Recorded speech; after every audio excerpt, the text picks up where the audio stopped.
We are not alone.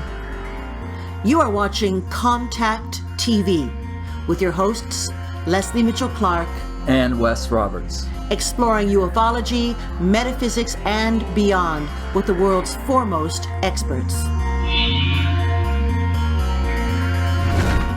And good evening, good day, good afternoon. We are not alone, and we're welcoming you. I'm welcoming you in brevity today to perhaps our first episode of Contact TV in 2022, and you will have to give us a hall pass today for our rather humble production situation. We will be back in the studio doing our full studio productions, for the balance of the year, but we just wanted to get in and touch base. And here in Toronto, we're still under a wee bit of a lockdown.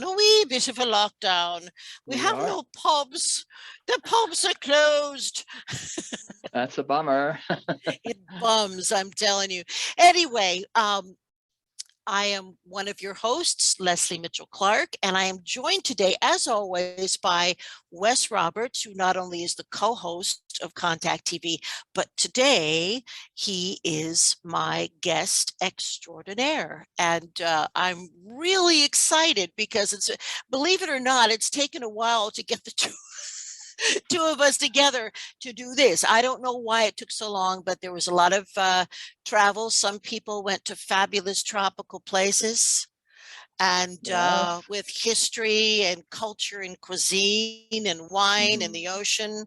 And some people went to Metro Supermarket. Not mentioning any names. Not that I'm jealous or anything like that, no, but anyway. So here we are, we're back. And one of the wonderful reasons that we're doing this little format today is I just wanted to take a show to focus on Wes Roberts' brand new book, which is called An Experiencer's Garden.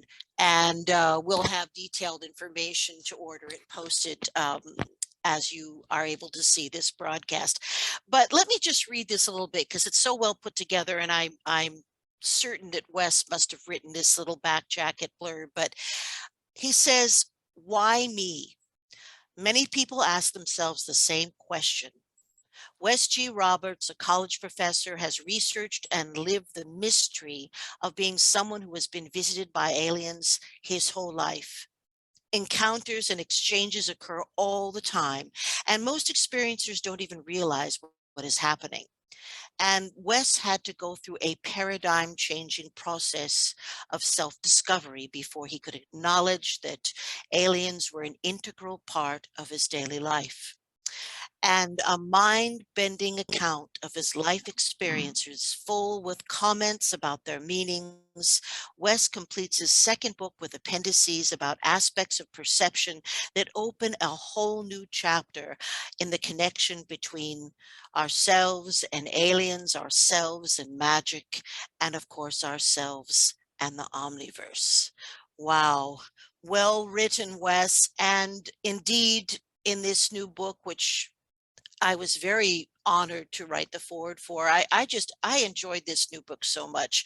And I think that for anyone out there interested in the dynamic range of ET experiences and contacts, there is so much detail here, the kind of detail that, in my opinion, is rarely harvested, but there's so much detail here, even some drawings. Great artwork, man. Yeah.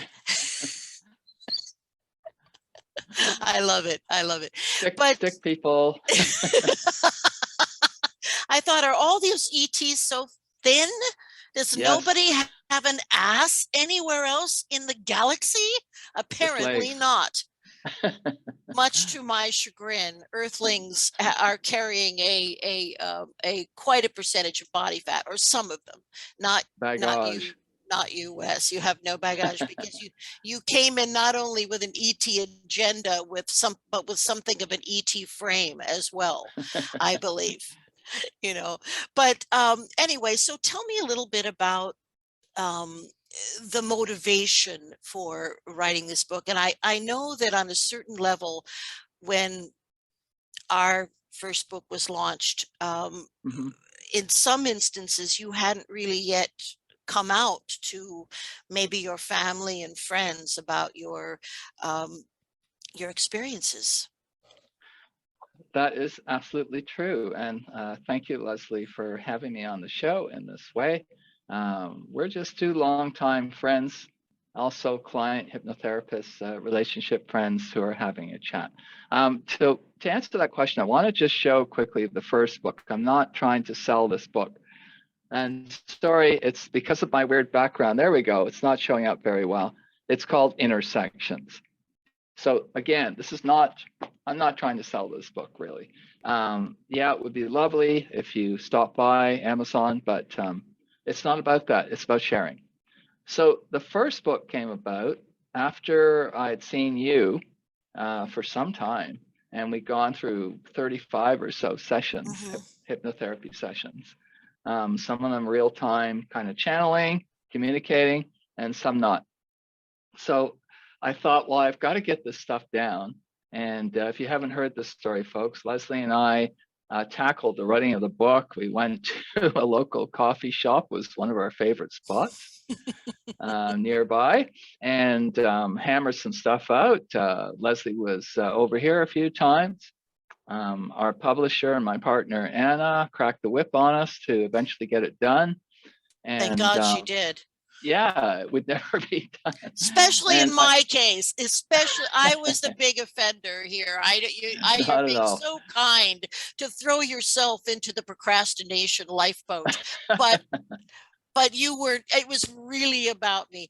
And you know, one of the things that was, it was so generous of you to give permission for the actual sessions themselves to be just transcribed, because from my way of thinking, one of the most interesting things about the first book is that it does include such large segments of literal transcriptions from the hypnosis sessions that you underwent. And I find that a little bit unusual. I haven't really seen that in many of these types of accounts. But anyway, back to you.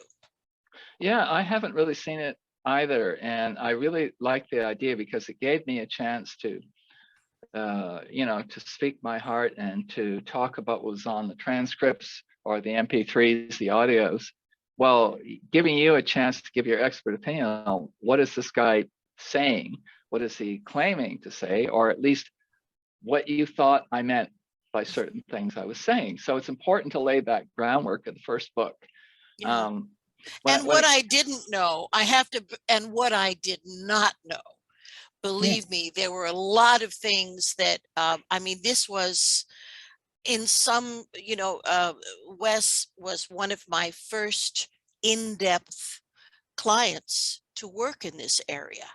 And so a lot of what we did, honestly, was first, it was all based on not doing any harm, certainly, but it was what I would call experimental hypnosis. That's what I would call it. It was very effective experimental hypnosis. It led to my understanding how long this has been going on with me.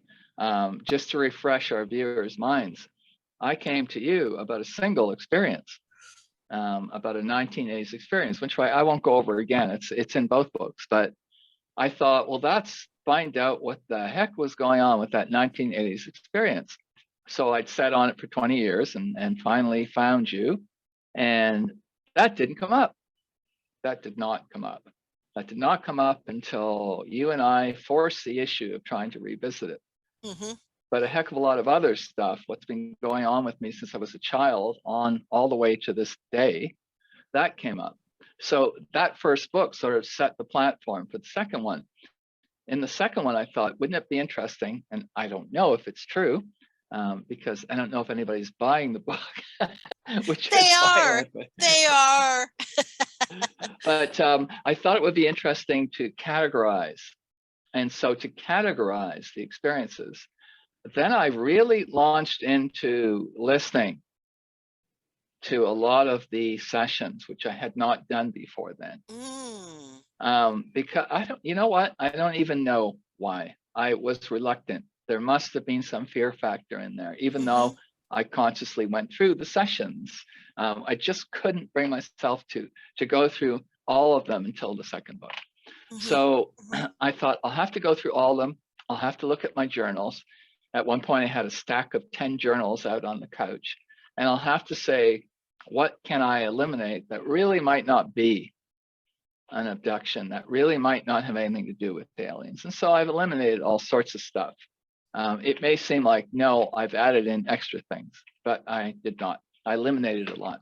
And Mm-hmm. so then I came up with categories, Lesley, the types of beings, the types of crafts, the types of rooms or locations I would find myself in, the types of feelings I would feel, what I felt about my twin.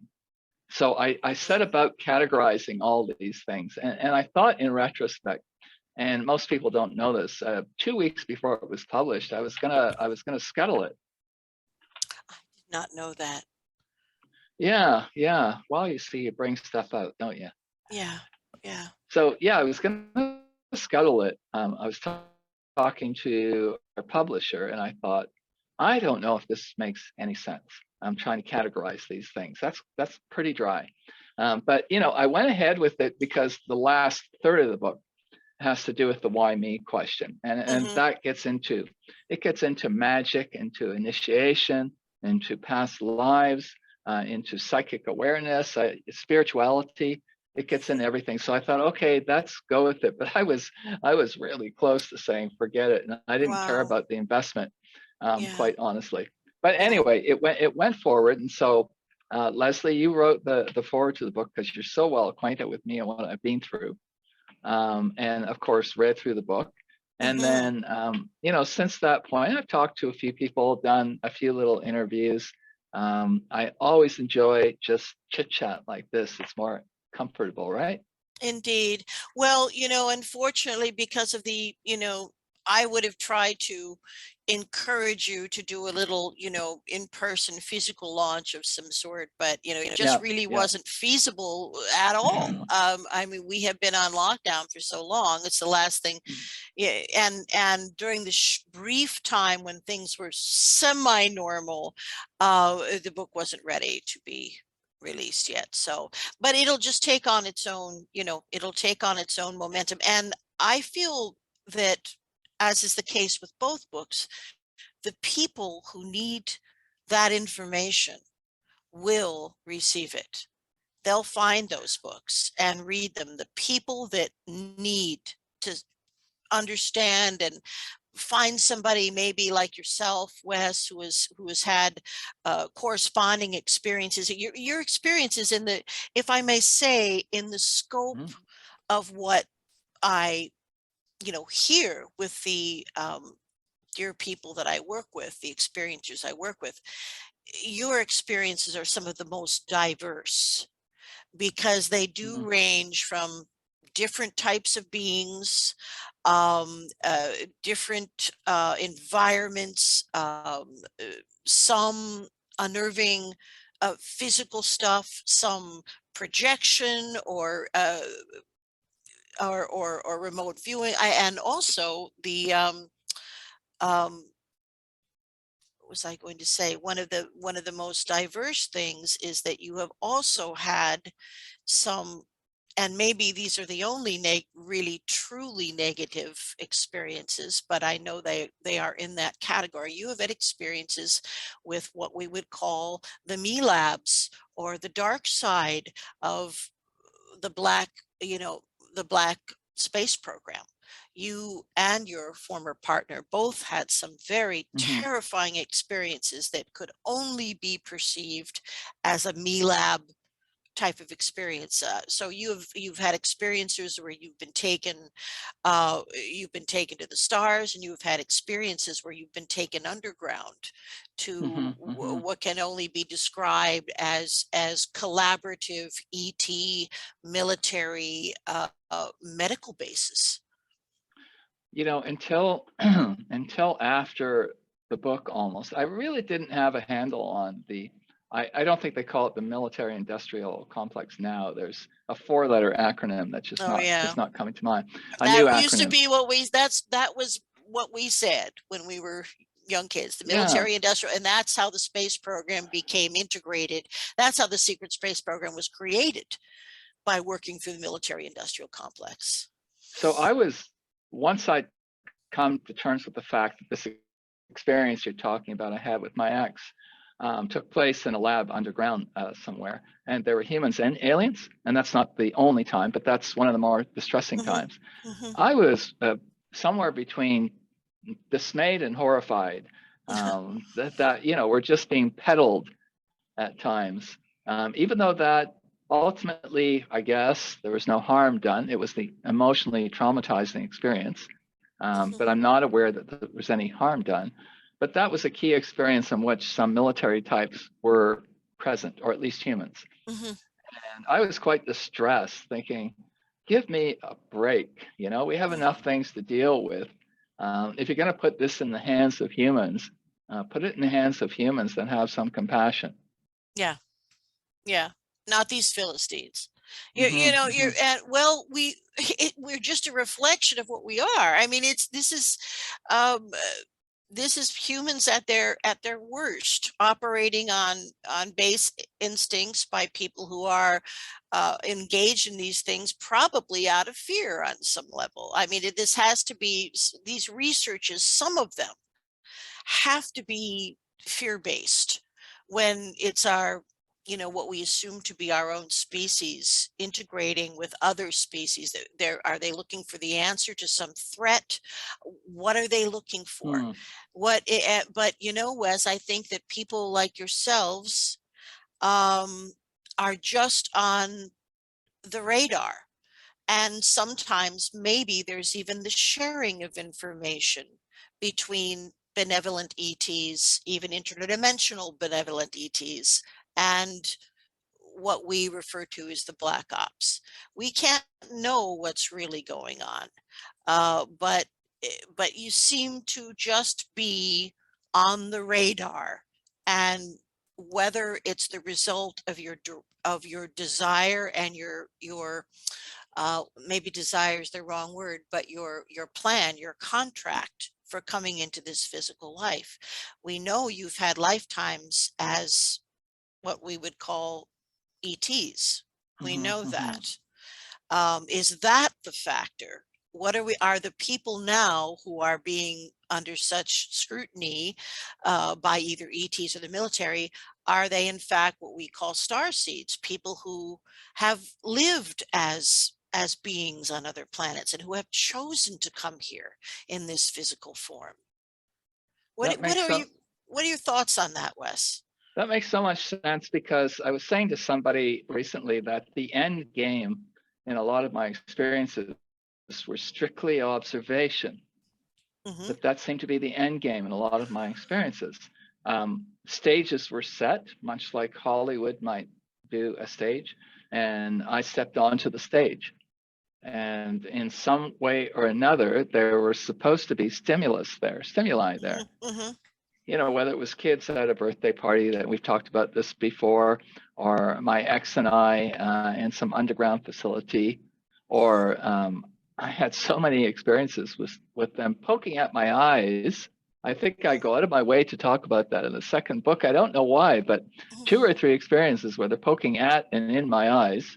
And it's like, okay, I don't know why you're doing that, but that was pretty creepy. So, I might just be on the cusp, as you say, but not further. You and I, we don't have 100,000 people following us. That'd be great, but it might not be great in some ways. It might not. Again, I think the people that are interested and will take away something of interest to them for themselves, they'll find us. I mean, we put up our ads on Facebook and we do our thing, and the people that need to find us will certainly find us. Wes, could you talk a little bit about, and I'm bringing this up because this is a question that I get all the time. Now, I know that you were shown or have experienced children or beings that you believe Hmm. you fathered or were part of the genetic mix in some way. Could you talk a little bit about that, about your feelings about that? Yeah, I have mixed feelings about it. I'm not a parent, and so I can't say I understand everything a parent goes through, which you do very well, but I Eh, don't. We've often talked about this, and you said, well, yeah, in a way, I'm a parent because I have so many college kids that I've taught over the years. So sure, that I could accept, but being a real parent, I'm confused when I'm put in those situations with kids. Whether it's two little blonde kids I've spoken about, they seem to be twins, seem to be a boy and a girl. I was just in observation mode myself as well, being observed. That's the feeling I got. mm, And a couple of times on craft, I've been taken into a room with some hybrid looking beings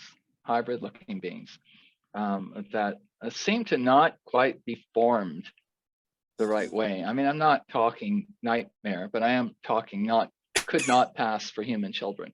mm-hmm, mm-hmm, And so I was just in the room. In all cases, maybe 3 or 4 times this has happened, just being in the room with children, basically being told through thoughts, because they don't speak with their mouths that I've ever seen, mm-hmm. but being told through thought forms that these are my kids and they just want to see me being near my kids.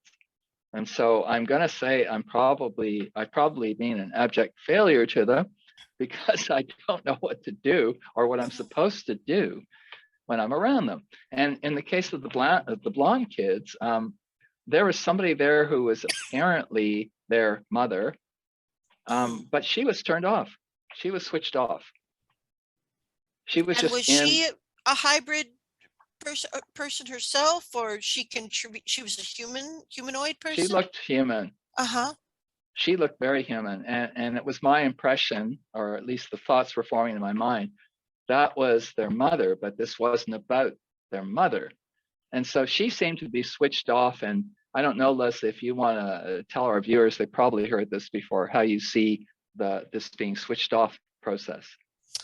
Oh boy. Well, it's a technique that is certainly used a lot of the time, and I know Wes, yourself, and many other people that say they are sleeping in a bed with a partner, and something begins to occur at night. They're awakened, they hear a sound, they feel a presence, and no matter what they do, shaking, yelling, pouring water on them, cannot they cannot get that other person to wake up. So this ability to remotely induct individuals into a deep delta state is something I know Randy Kramer has discussed it as an aspect of psionics, where you can project yourself to manipulate brain chemistry. I'm not sure, but it's something like that, and it's benign, and it doesn't hurt anyone, and it's not narcotic, but it completely will render somebody that they don't need to interact with, render them completely non-compos mentis. They are out, and I've experienced this myself with, and as has Wes. So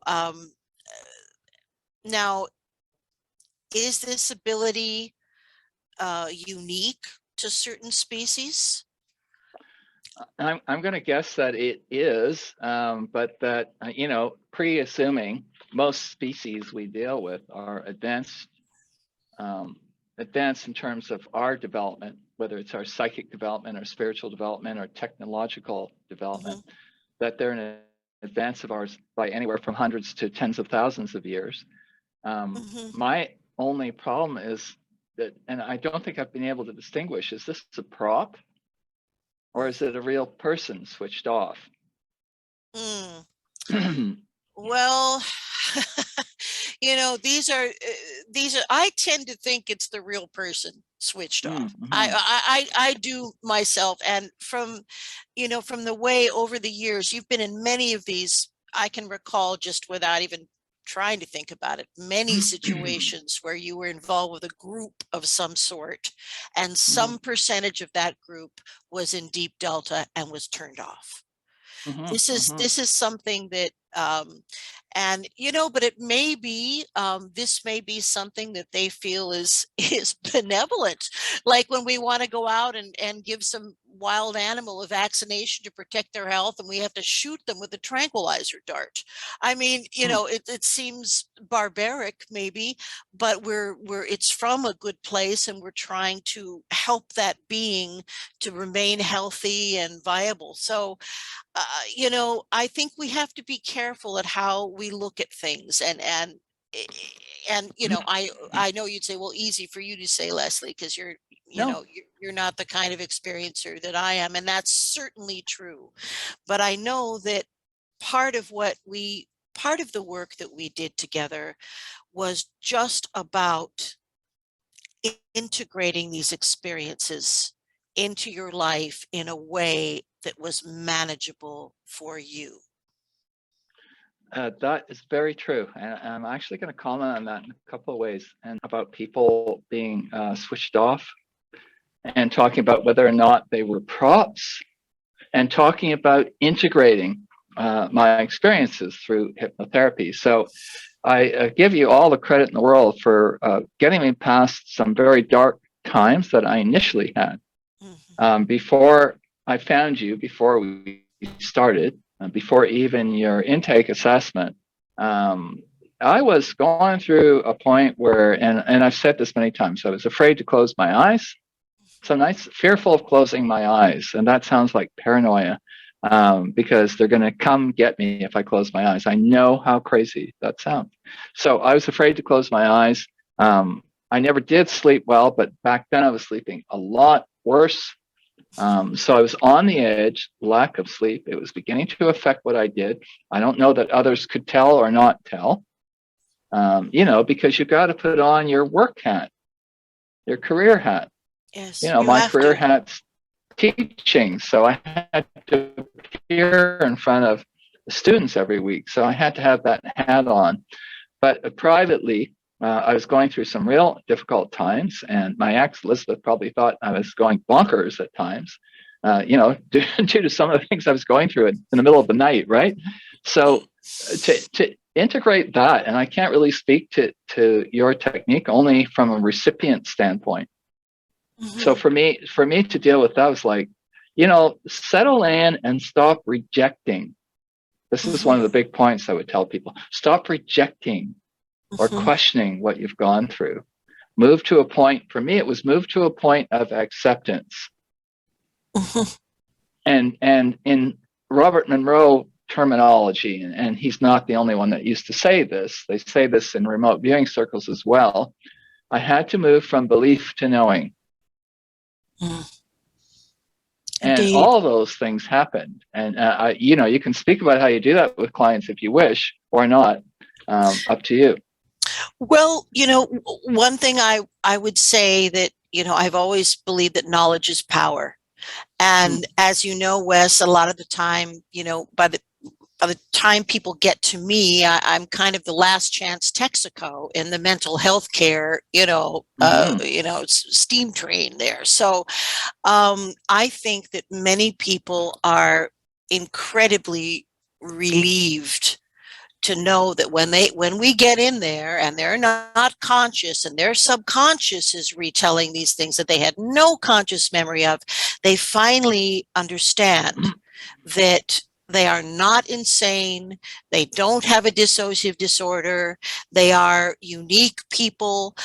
They're not alone, and we take it from there. Now, how effectively that people are able to integrate those things are, that is there's a wide scale on that too, because sometimes, Wes, and people come to me very damaged. There can be a specific PTSD that goes with these types of experiences, and some people are either what's happened to them, they're just too fragile, and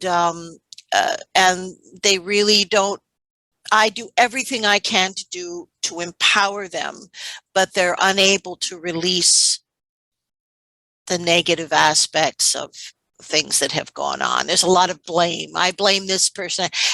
But would you say, would you say that at least a part of your, ability to integrate and move ahead might have to do with the profound interlife regression that you experienced? Yes, I mean, that comes out in the book. It's the ultimate answer to the why me question. I would highly recommend folks out there that are wondering, and you can certainly talk to the technical aspect of this in a moment, but I would highly recommend to people that are saying, what the heck is going on with me in my life? Whether it's why me, why am I an abductee or experiencer, or why me for any other reason, or why do I have pain in my left side that doctors cannot explain, or whatever it might be, the why me question. When we decided to go through the Interlife session, and I discovered sort of the I don't want to call them the away team, but the team that was going to see me away before I was born as this guy. So a room full of strangers to me now, they'd be strangers, some human, some alien, definitely, sort of saying, go pick your family. This is literally how it felt to me. And the visions too. Go pick your family and basically make sure that at some point in your life, Wes, you become aware of this and become aware of why you're doing this. And I feel ever so fortunate, in the 2000s to finally become aware of why me. And why me is because I agreed. That's right. Pre-birth. And that is right. And for those individuals for whom we've been able to explore the interlife regression, that is the exact same story. You see, it's a universe of free choice and free will, and many of us, Wes, many of our colleagues, there's a massive amount of beings right now on the earth that have specifically come in for this exciting period of time and hear what, this is why I always say, to give birth to the new era. We are the midwives of disclosure. That is why we are here, and we have made a choice. And so even, putting all of that aside, just the interlife regression, we spend a lot of time as human beings, projecting blame. And think about what a wig bubble that is when you finally realize that, wow, I picked that father because I needed that specific DNA for whatever I'm going to do.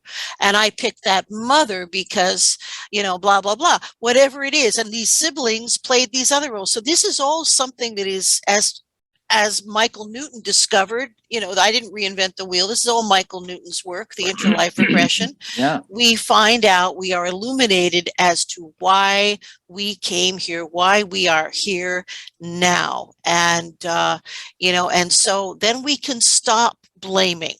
We can stop saying, oh, my mother didn't pay enough attention to me, or, my father didn't show up, or whatever the hell it is. Because what's important now is what we do right now in this moment, this eternal moment. That's what's important.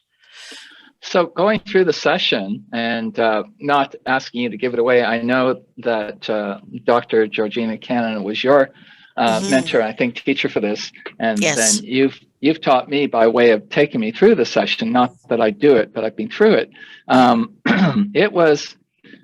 It was remarkably reassuring to think, speaking of victim, I'm a victim of me, generally speaking. We all are.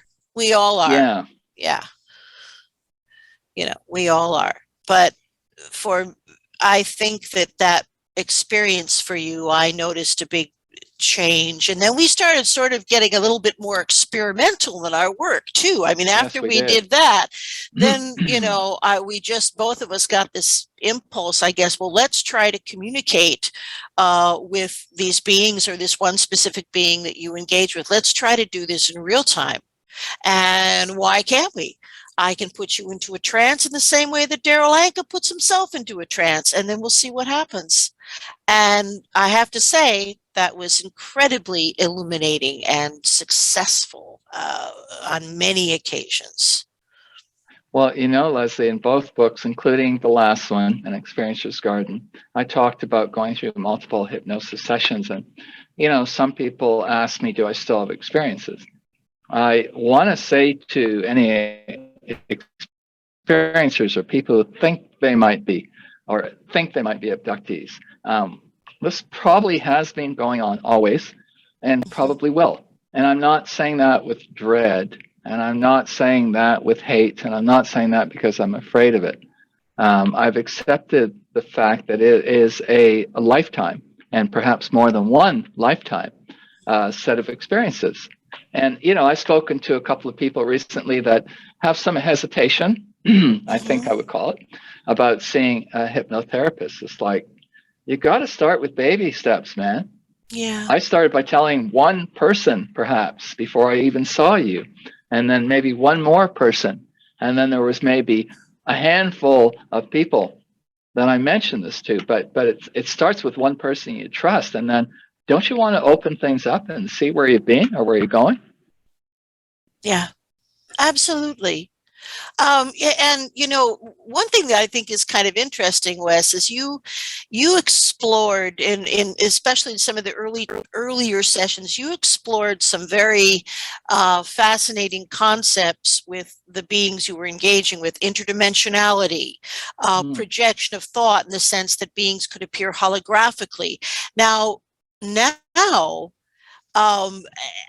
I find this remarkable, that now this idea of, these beings are fluid, there are more than one dimension, these kinds of concepts now, and also the fact that some of the images that we see may be projections. This is stuff that you were being told and were expressing in your sessions some years ago, and now we seem to have a sort of a big, I don't know what to call, a big acceptance of interdimensionality amongst people that are involved in this arcane work. I'm not saying we piloted that. No, but we were certainly experiencing it and getting information on it a few years. I will still periodically see you for a session, but yeah, that stuff was coming up. And just an aside to all this, because I think I mentioned this in the second book, this being I call my twin, this tall blonde or tall Nordic alien, has chided me, and that came out in the book, the second book, chided me on a few occasions, saying, I'm not good at this. I'm not good at understanding she's always here. I'm not good at contacting her. I'm not good at bilocating specifically. And it's like, oh, and who is? This is kind of like my attitude. But the aside is that in recent times, without going too far down this rabbit hole, I've had a chance to do a little magic with someone and specifically ask to be better at bilocation. I bet it's worked. It has worked in a couple of odd ways that I didn't understand bilocation might include those ways. I thought bilocation was that I'm here and then I'm sitting beside you where you're sitting. But it's not that simple and it's not that limited. Yeah, I don't think it has to be. And I think you can also, send your consciousness to multiple places at the same time. I think that my brother did that when he passed, that he appeared to both my mother and I at the same time. In fact, I know that it's true because of various reasons, but that's also possible. But imagine, the speed of thought. I mean, we talk about superluminal travel, the speed of light. Imagine if we could transport ourselves with the speed of thought. And I think that evolved cultures have simply learned, well, we don't have to put our bodies through this if we don't care to. We can communicate at the speed of thought from any point in the universe, in any realm. So I think some of the beings just choose to appear. When they do appear, it's in a more of a holographic sense, and that takes probably a lot of energy. I think so too. In the field of remote viewing, I'm not intimately acquainted with it. Yes, I've taken some training last year, but I'm not intimately acquainted with it. They talk about speed of thought or faster. They'll mention things that as quickly as the speed of thought, this will happen or that will happen. Yeah. And periodically, a remote viewer has a sensation of movement, of dizzying speeds. Yes. But they don't really travel anywhere. Yeah. At least not physically, or perhaps not even psychically. So this is always, this has fascinated me for a number of years. Oh gosh, me too. Me too. But it's but you have a natural ability for this. That you came in you came in with a skill set and that was determined when you were in the Interlife. You have, in fact, you and my husband and my father are all descended from the same Irish chieftain. You know that, right? I do. The Niles, the Niles, Nile of the 9 hostages, right? Yes, so that's him. So you came in with a certain bloodline and all of the mysticism and the magic that being Irish brings with it, that being a Celtic person, you came in with that. And as if that wasn't enough, then you have some, distinct, Aboriginal, Native Canadian DNA also, which again compounds the Irish thing and intermixes beautifully. So you made decisions about, these people who were your parents, about the gear, the toolbox that you needed. Mm-hmm.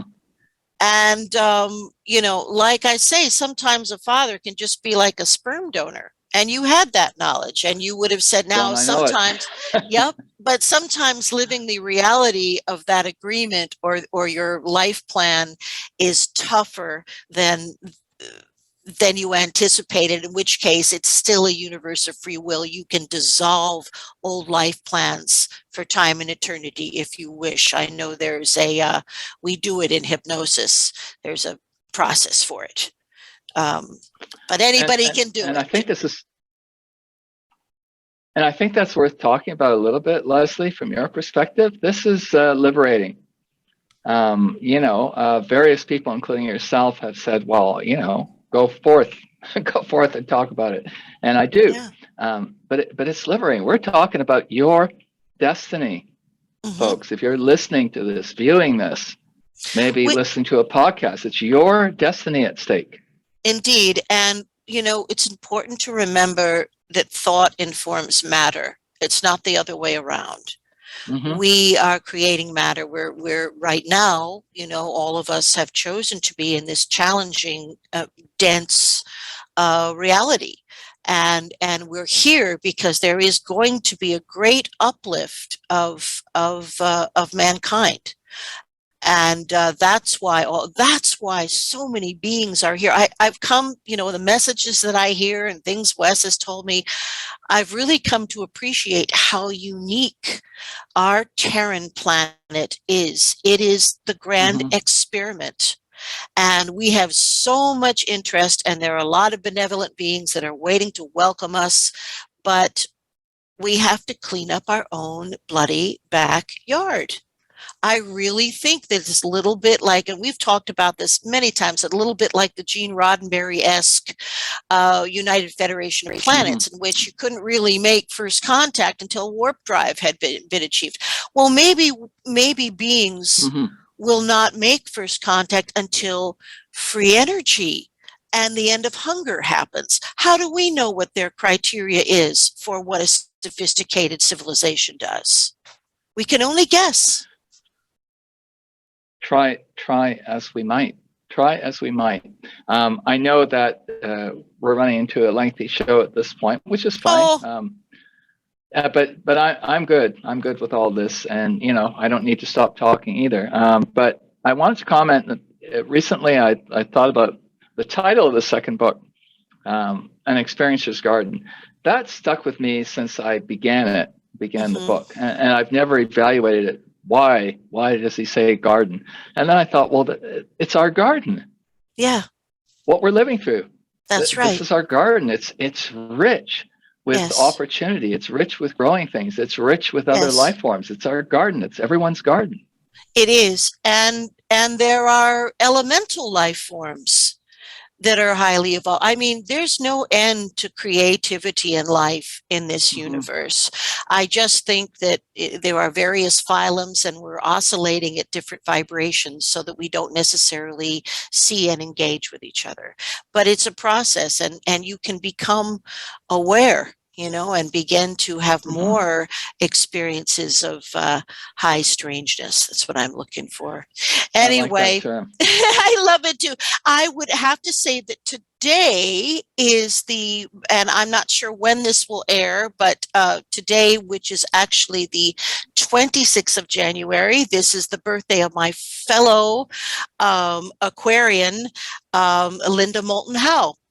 Oh my goodness, I didn't know that. Bless her heart for being a cutting-edge journalist and for breaking those boundaries and continuing to report journalistically on a wide variety of subjects that are attached to the entire field of ufology. Bless her heart. Thank you. She is a pioneer. Not that she's old, because she looks really great, doesn't she? Yeah, she does. She is so cute. Anyway, bless your heart, Linda Moulton Howe. We celebrate you here at Contact TV, and I know we'll see you at a convention before too long. And also in closing, I would like very much to thank you, my guest, and also producer of Contact TV and co-host. It's really been great fun just to chat with you and hear you. And we haven't really been able to talk about any of this since the book came out. We haven't been able to really see each other in this way. So I feel very illuminated by many of the things that you said. And I think it's important for those listening to take away the positivity of Wes's experiences. There's been some creepy stuff, but there's been some amazing, wonderful, euphoric stuff too. And that's what we primarily are seeing. So don't be fearful.